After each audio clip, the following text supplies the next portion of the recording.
En los primeros días de agosto de 1914, Europa estaba en guerra y cientos de miles de soldados marchaban al frente.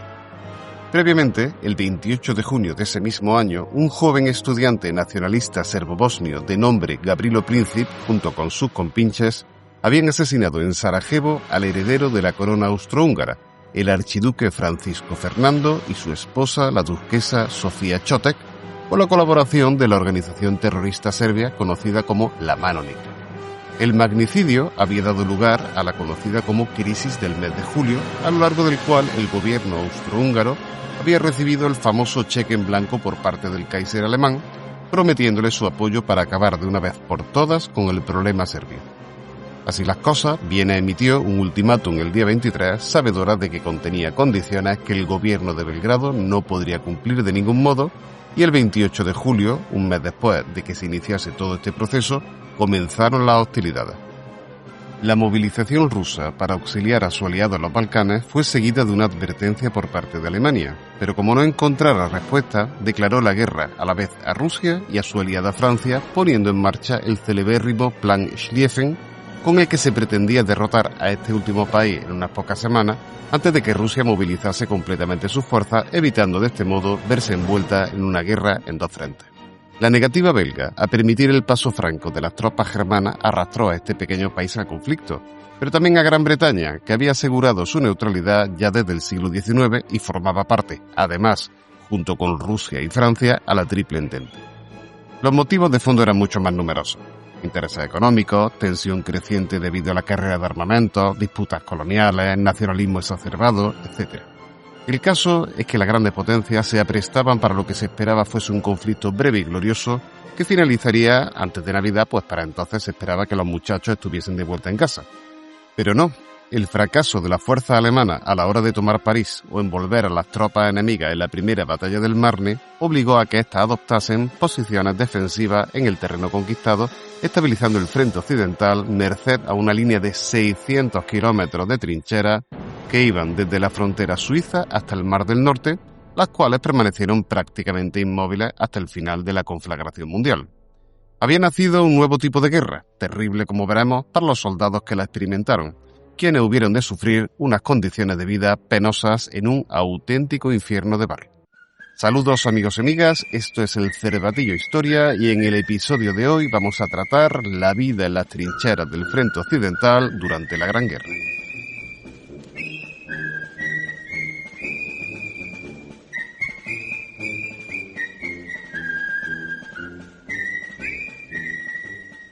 Aunque las trincheras se han convertido en un símbolo de la contienda y los distintos ejércitos contaban ya con manuales de ingeniería de campo para construirlas, lo cierto es que no eran nuevas. Al contrario, llevaban empleándose desde hacía siglos como medio de aproximarse a las fortificaciones enemigas durante los asedios, como ya ocurriera en la Guerra de Independencia Española, la de Crimea o la Guerra de Secesión estadounidense. Si bien se trataba de construcciones simples que no llegaron a alcanzar, ni mucho menos, el nivel de sofisticación y complejidad de la Gran Guerra. Al principio se trató de estructuras simples y casi improvisadas que los soldados cavaban a modo de pequeños parapetos para cubrir parte del cuerpo del fuego enemigo, tirando la tierra hacia adelante para entorpecer la visión del adversario. Estas primitivas zanjas eran poco profundas, ya que se consideraban simplemente una medida temporal, pero progresivamente hubo que ir ahondándolas con ayuda de los ingenieros, llegando a acomodar a los soldados de rodillas primero y de pie después. En estos momentos apenas se disponía de sacos terreros ni materiales para consolidarlas, me refiero a los primeros compases del conflicto, por lo que se acudió a emplear la madera de las cajas en las que se embalaban los obuses y la munición para forrar pasarelas y paredes. Así las cosas, la precariedad de los materiales empleados originaba a menudo desprendimientos de tierra que sepultaban a los propios defensores. Otro problema fue, como era de esperar en una región de clima lluvioso, la aparición del agua, inundando las trincheras hasta tal punto que en invierno llegaban hasta las rodillas. Los soldados trataron de resguardarse de la misma construyendo improvisadas techumbres de madera y ramajes que obtenían en los bosques próximos o colocando encima de las trincheras las puertas de las viviendas que habían arrancado en las localidades donde se combatía. Los más afortunados eran los que ocupaban un fuerte o una granja, particularmente si ésta contaba con una bodega que les podía proporcionar una defensa extra contra la artillería enemiga.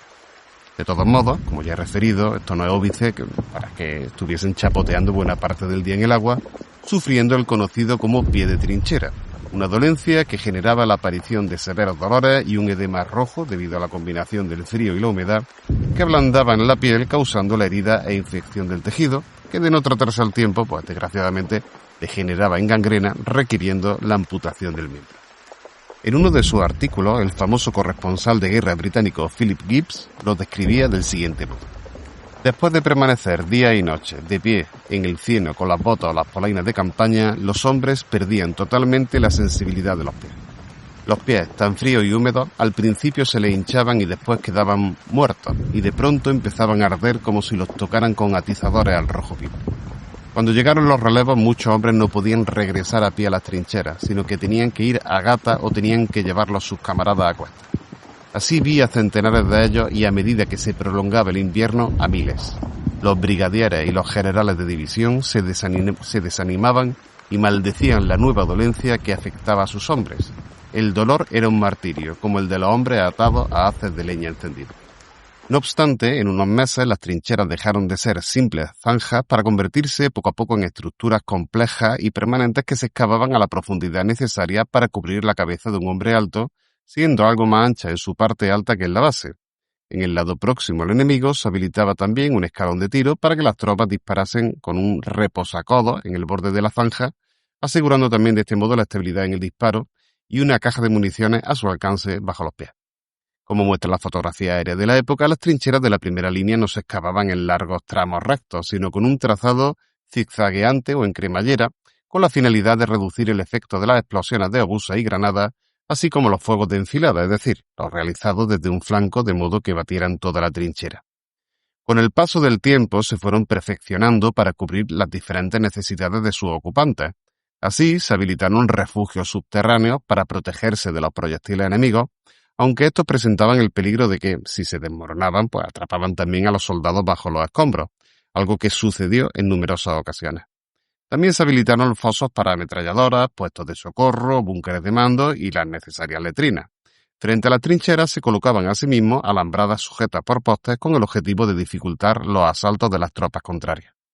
Pero el sistema de las trincheras no consistía ni mucho menos en aquellas situadas en la primera línea de frente. Al contrario, tras estas surgieron líneas de apoyo y otras de reserva, mientras otras trincheras de comunicación serpenteaban hacia la retaguardia. Veamos cómo describe este intrincado laberinto el español Vicente Blasco Ibáñez, polifacético personaje que en 1914 se encontraba en París y acudió al frente para conocer de primera mano los hechos y escribir de paso su Historia de la Guerra Europea de 1914, que se publicaría por fascículos, amén de la afamada novela posterior de Los Cuatro Jinetes del Apocalipsis.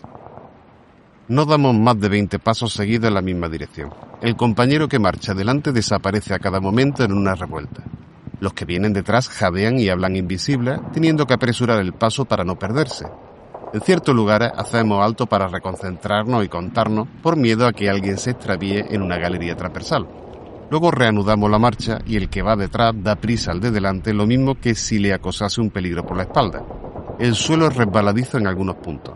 En otros, el barro está casi líquido, un líquido blanco, corrosivo, semejante al que chorrean los andamios de una casa en construcción, una verdadera lechada de cal.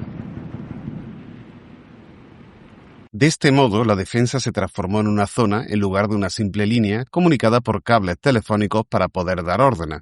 Es más, si entre las tres líneas descritas mediaban entre 150 y 200 metros, más allá, a unos kilómetros, se establecía una segunda o tercera posición para evitar que se produjese una ruptura del frente en caso de que el enemigo tomase la posición más adelantada, siendo el lugar donde se disponía también la artillería pesada. No es por tanto de extrañar que esta formidable defensa en profundidad resultase muy difícil de traspasar. Una defensa que se hizo aún más impenetrable cuando comenzó a emplearse el hormigón para endurecer los búnkeres y bodegas que los ingenieros preparaban en puntos de mezcla con toda una red de ferrocarriles ligeros procedentes de la retaguardia para proveerlos de la materia prima y las varillas de acero.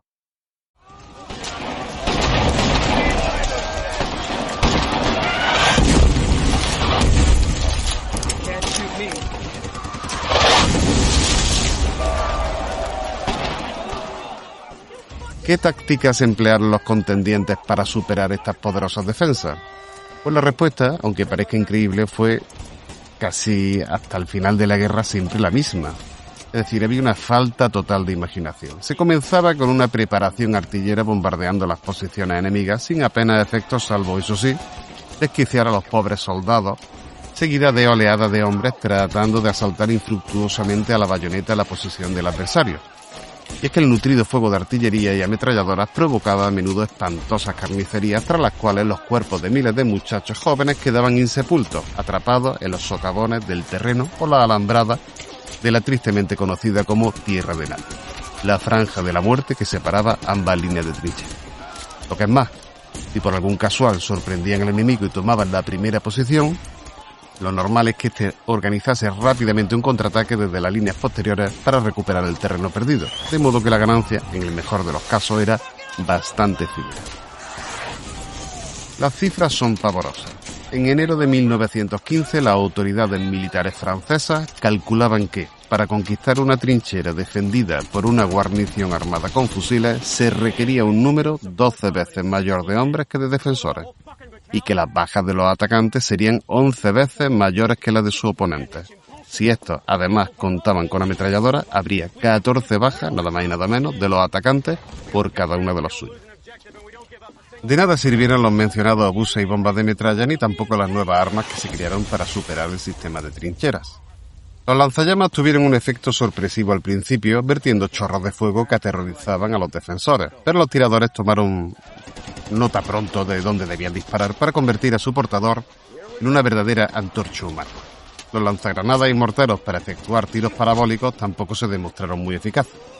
Los gases tóxicos fueron contrarrestados pronto por las máscaras antigas, y los primeros tanques, seamos sinceros, eran verdaderos mamotretos carentes de suficiente blindaje, que terminaban la mayoría de las veces atascados en el barro. Llama poderosamente la atención que hubiese, eso sí, un gran número incluso de armas improvisadas que empleaban los soldados y que estaban fuera de todo reglamento, muchos de los cuales pueden contemplarse en los museos de la Gran Guerra por toda Europa.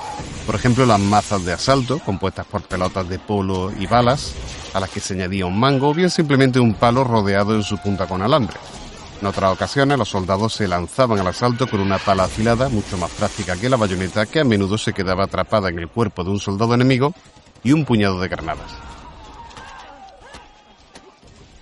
Pero, ¿cómo era el día a día en las trincheras cuando no se combatía? Lo cual, dicho sea de paso, era la mayor parte del tiempo.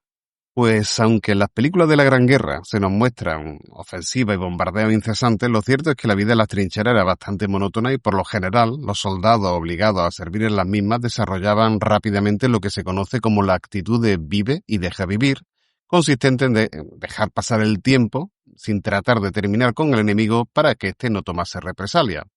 ¿Cómo se hacía esto? Pues disparando, por ejemplo, la artillería a las mismas horas sobre los mismos puntos, para que los soldados contrarios estuviesen precavidos de antemano, o haciendo lo propio con la fusilería sobre unas marcas previamente establecidas. El paroxismo de esta cooperación fue la famosa confraternización durante la tregua de Navidad de 1914, cuando los soldados de ambos bandos llegaron a intercambiar comida y regalos, fumaron pitillos y jugaron juntos al fútbol.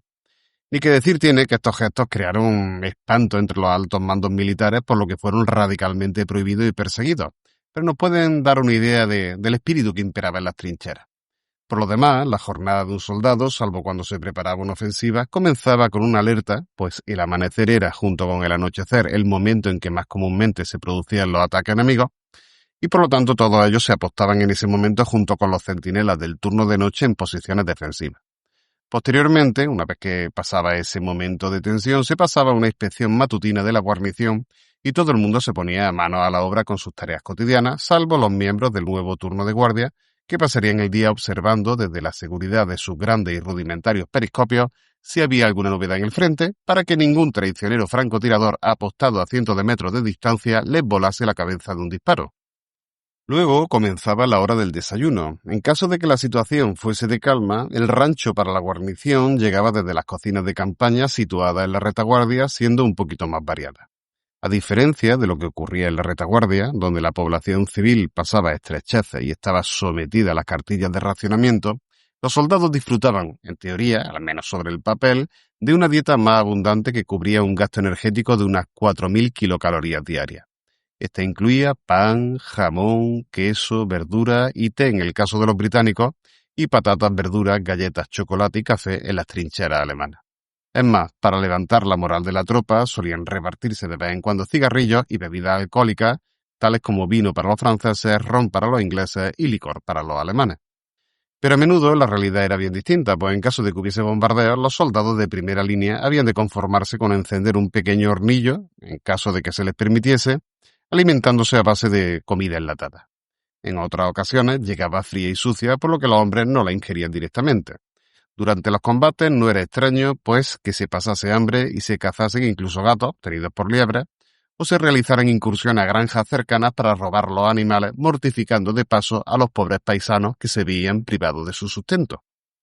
Aún más, con el pasar de los años, la dieta se fue empobreciendo y los soldados hubieron de ingeniársela a menudo para cubrir su propio sustento, popularizándose el conocido como estofado de trinchera, que incluía todo aquello comestible que los hombres pudiesen reunir junto con cualquier sucedáneo de pan a base de harina de nabos. La situación tuvo que ser particularmente dramática en el lado alemán, pues a finales del conflicto sus combatientes recibían unas raciones que se denominaban amargamente Stacheldraht, literalmente alambre de púas, por su alto contenido de verduras secas. No es de extrañar que en estas terribles circunstancias la detestada sopa enlatada McConaughey, que consumían los británicos, se revalorizase o que el corned beef o carne en conserva se convirtiera en un manjar de los dioses. Tanto es así que Erich Maria Remarque relata en su famosa novela bélica Sin novedad en el frente cómo los soldados alemanes no perdían oportunidad de hacer acopio de las mismas cuando asaltaban con éxito una trinchera enemiga, considerándose un verdadero botín de guerra, por no decir que era el principal objetivo de los famélicos combatientes. Pero sigamos con las tareas ordinarias del día a día. Tras el desayuno comenzaba el aseo, el afeitado y la limpieza general, lo cual era mucho decir por las cuestiones que a continuación veremos. En primer lugar, no había duchas, por lo que en caso de querer darse un baño, los soldados habían de hacerlo en los cráteres que habían provocado los obuses sobre el terreno, llenos de agua sucia y contaminadas por los cadáveres de combatientes y animales, donde también, por cierto, lavaban su ropa. Eran habituales, pues, las imágenes de militares mugrientos con barba de varios días que no podían ni tan siquiera lavarse la cara por falta de agua limpia y vestidos con uniformes ajados que ellos mismos tenían que remendar. De hecho, muchos de ellos esperaban ansiosos el correo, ya que solo a veces en él llegaba una prenda limpia que podían utilizar y, en caso contrario, podían estar muchas jornadas sin ni tan siquiera poder cambiarse de muda. No es de extrañar, por tanto, que a los soldados franceses se les apodase como los poilus o peludos, si bien este apelativo también era motivo de orgullo y virilidad, pues se consideraba que eran militares de pelo en pecho. No era la única palabra que podía crear incomprensión en un novato recién llegado a las trincheras francesas, que tenían un variado argot que incluía expresiones como groin de cochon u hocico de cerdo para referirse a las máscaras de gas, pompe o bombas de agua en lugar de botas, o el calificativo de lapin o conejo para el soldado astuto, experto superviviente gracias a su habilidad para cavar túneles que recordaban a las madrigueras de estos animales y los refugiaban de las bombas y metrallas enemigas. También, por supuesto, había calificativos para el enemigo, pues a los alemanes se les conocía como Frontschweine o cerdos del frente, aparte del popular boche o bribón. Posteriormente comenzaba la limpieza de las hediondas letrinas y la basura que había esparcida por doquier, consistente en casquillos de munición, latas de comida vacía, etc. Mientras tanto, otros soldados tomaban las palas y trataban de drenar el terreno o vaciar las trincheras de fango. Los oficiales, por su parte, llevaban a cabo el recuento e inventario de alimentos y municiones, o bien el registro de los hombres enfermos o ausentes, amén de la actividad enemiga y el clima de ese día. Como se desprende de lo comentado, las condiciones de vida eran bastante insalubres, y los soldados enfermaban habitualmente de tifus debido a los piojos o de disentería por el consumo de agua contaminada. Tampoco eran para nada extrañas enfermedades como la tuberculosis, que se extendían rápidamente en un ambiente hacinado como este, o la denominada como fiebre de trinchera. Luego estaban, por supuesto, las intoxicaciones por gases venenosos o las lógicas enfermedades de transmisión sexual fruto de la visita de los soldados a los prostíbulos durante los periodos de permiso. Los únicos seres que parecían prosperar en este ambiente pútrido eran las ratas, grandes como conejos, que engordaban al alimentarse de los cadáveres y que en su atrevimiento saltaban sobre los combatientes y se comían sus provisiones. No era, por tanto, extraño que estos colgasen las mismas de ganchos para evitar que fuesen mordisqueadas o que se llevasen a cabo de vez en cuando batidas para exterminarlas, como demuestran las fotos de la época en las que vemos a los orgullosos cazadores mostrando sonrientemente sus trofeos. Por lo demás, aparte de las otras comidas y la alerta vespertina, la vida transcurría monótona y aburrida, por lo que la tropa empleaba su tiempo jugando al ajedrez, las damas o los naipes. Quizá uno de los momentos más celebrados era cuando llegaba la correspondencia desde casa. Entonces los soldados se apresuraban a descifrarlas por turno a la luz de una lámpara. Precisamente, gracias a las cartas que estos escribían a sus familias y seres queridos, disponemos de un vívido retrato de su día a día en las trincheras, su esperanza y su anhelo. Otras veces se obviaban algunos aspectos, lógicamente para poder pasar la censura, o bien para no preocupar en demasía a sus propias familias. Algunos, como el soldado británico Ernest William Bradshell, del batallón de los fusileros reales, narra a un compañero un partido de fútbol que se disputó en retaguardia para matar el tiempo semanas después de su convalecencia en el hospital. Dice lo siguiente: hace unas 2 semanas jugué un partido de fútbol con una compañía de la Guarnición Real de Artillería. El terreno de juego era un serio inconveniente, creo que era un campo de coles. Aún así, logramos jugar un buen partido y lo más importante, ganamos. El clima aquí ha sido en general bastante bueno últimamente, solo llueve algún día ocasional. Anoche tuvimos una fuerte tormenta eléctrica, una experiencia nueva que al menos sirvió para silenciar todos los demás ruidos que interrumpen nuestro descanso, así que no nos quejamos. En otras ocasiones, pues los testimonios son bastante más pesarosos y bastante más deprimentes, como el de René Jacob, padre de familia y maestro panadero de Borgoña, que combatió en el frente del noroeste de Francia desde septiembre de 1915 y que cayó pues un año después en Verdún. Su carta dice lo siguiente: ¿cómo describirlo? ¿Con qué palabras? Acabamos de pasar por Meaux y la ciudad está desierta y en silencio. Meaux con sus barcos hundidos en el Marne y su puente destruido. Después tomamos la carretera hacia Soissons y ascendimos hasta el punto que nos lleva a la meseta norte. Y de repente, como si alguien descorriera un telón de teatro frente a nosotros, apareció el campo de batalla con todo su horror. Cadáveres de alemanes al borde de la carretera. En los valles y campos, cadáveres descompuestos, ennegrecidos, verdosos, rodeados por enjambres de moscas que zumban bajo el sol de septiembre. Cadáveres humanos en posturas extrañas, las rodillas alzadas hacia el aire o un brazo apoyado en el talud de una trinchera. Cadáveres de caballos, algo aún más desgarrador que los cadáveres humanos, con las entrañas esparcidas por el suelo. Cadáveres que se cubren con cal, paja, tierra o arena, que se queman o se entierran. Un olor espantoso, un olor a osario se eleva de esta descomposición. Nos atrapa por la garganta y no nos abandona durante muchas horas. Justo ahora, mientras escribo estas líneas, aún lo siento a mi alrededor apretándome el corazón. En vano intenta el viento que sopla en ráfagas sobre la meseta barrer todo esto. Logró dispersar las columnas de humo que se alzaban de estas pilas en llamas, pero no pudo desterrar el olor de la muerte. Antes dije campo de batalla. No es un campo de batalla, sino un campo de carnicería, pues los cadáveres no significan nada. Hasta ahora he visto y olvidado cientos de sus rostros distorsionados y sus posturas torcidas. Pero lo que nunca olvidaré es la desfiguración de las cosas, la espantosa devastación de las cabañas y el saqueo de las casas. Leamos por último una carta desde el frente del joven soldado alemán Paul Boelicke, estudiante de teología de 20 años, caído el 12 de octubre de 1918 en Verdún. Dice así: Verdún, una palabra terrible. Incontables personas, jóvenes y llenas de esperanza, han tenido que dejar aquí su vida. Sus huesos ahora se descomponen en algún lugar entre trincheras, en fosas comunes, en cementerios. Cuando el soldado emerge por la mañana de su cráter fruto de una granada de artillería, muchos están completamente llenos de agua, ve bajo el brillante sol las torres del Douaumont o de otro fuerte que amenazan con su mirada hacia la retaguardia. Un escalofrío lo sacude cuando dirige su mirada alrededor. Aquí la muerte ha sembrado su hueso. El frente vacila. Hoy el enemigo tiene la colina, mañana nosotros. En algún lugar aquí siempre hay una lucha desesperada. Muchos, que hace apenas un momento disfrutaban del cálido sol, ya escuchan el rugido y el aullido acercándose. Allí se desvanecen todos los sueños de paz y de hogar, y el hombre se convierte en un gusano y busca el agujero más profundo. Campos de batalla llenos de bombardeos donde no se ve nada más que el humo asfixiante. Gas, montones de tierra, fragmentos volando por el aire en un torbellino salvaje. Eso es Verdún. Leído estos testimonios, queda claro que todos los hombres que pasaron por las trincheras de la Gran Guerra sufrieron una experiencia traumática. Muchos perdieron la vida, otros quedaron heridos y mutilados. La mayoría de los que salieron indemnes físicamente arrastrarían para siempre secuelas psicológicas. Baste decir que el concepto de neurosis de guerra, que hoy en día denominamos como trastorno por estrés postraumático, se acuñó en este momento, definiéndose como una afección nerviosa que experimentaban los soldados en el frente, fruto de la exposición constante al bombardeo artillero, que se traducía en ataques de pánico, sentir deseo de huir o en una falta de capacidad para razonar, dormir, caminar o simplemente hablar.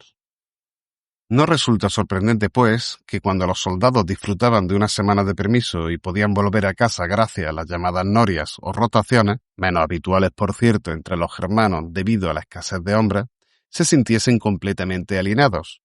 Y es que se daban cuenta de que sus familias y amigos no tenían la menor idea del sufrimiento y la muerte reinante en el frente, por lo que llegaban a dudar de su propia salud mental o la del prójimo. En otras ocasiones experimentaban una sensación incluso de rechazo y repulsión hacia sus propios conciudadanos que vivían en otra realidad, en otro país diferente, como se trasluce alguna canción popular de la época como la Chanson de Craon. Por más que pueda parecer paradójico, muchos de ellos experimentaban incluso la necesidad de volver al frente con sus camaradas, es decir, con lo único que podían entenderlo, con sus hermanos de sangre. Las trincheras se habían convertido, pues, para ellos en un entorno único, un ecosistema de vida y muerte que solo los que la habían vivido conocían de verdad. Pues esto ha sido todo por hoy, mis queridos oyentes del Cervatillo. Espero que el episodio haya sido de vuestro interés. Nos vemos pronto en una nueva entrega y entre tanto recuerden, sapere aude. Cœur bien gros, comme dans un sanglot, on dit adieu au ciblot. Même sans tambour, même sans trompette, on s'en va là-haut en baissant la tête. Adieu la vie, adieu l'amour, adieu toutes les femmes. C'est bien fini, c'est pour toujours de cette guerre infâme. C'est à Craonne, sur le plateau, qu'on doit laisser sa peau. Car nous sommes tous condamnés, nous sommes les sacrifiés.